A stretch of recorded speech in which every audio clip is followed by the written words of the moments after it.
Good evening. The female cyclist doored by a businessman stepping out of a Collins Street cab has broken her silence. She doesn't blame the taxi passenger but says the CBD bicycle network needs an overhaul. She spoke to Alexis Daish.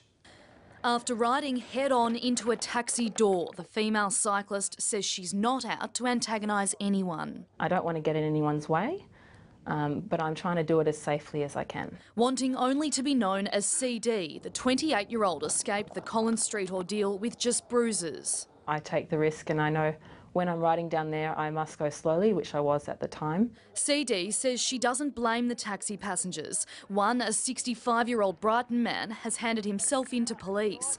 The 30-centimetre bike lane is a refuge, not a designated bike path, which CD says the city urgently needs. When I first started riding, I was terrified of that lane, but it is the only practical and efficient way for me to get from work to home.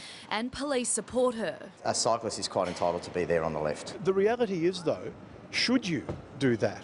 Is that safe? 30% of all Melbourne car dooring crashes occur on 4 streets: Elizabeth Street, Collins Street, St Kilda Road and Chapel Street, South Yarra.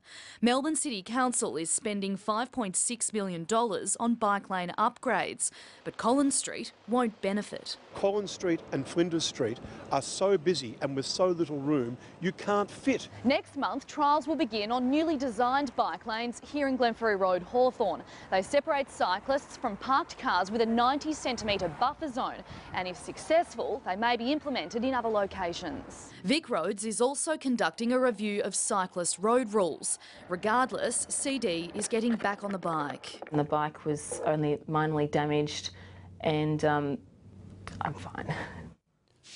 Well, Alexis is in Collins Street tonight. Lexi, anyone been charged?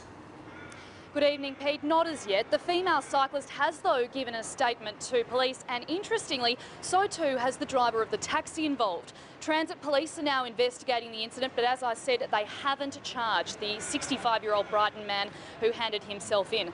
Vic Roads are now conducting a review of all road rules for cyclists, as well as the lanes they use, like the one here in Collins Street, and it's expected that will be handed down by the end of this year. Pete.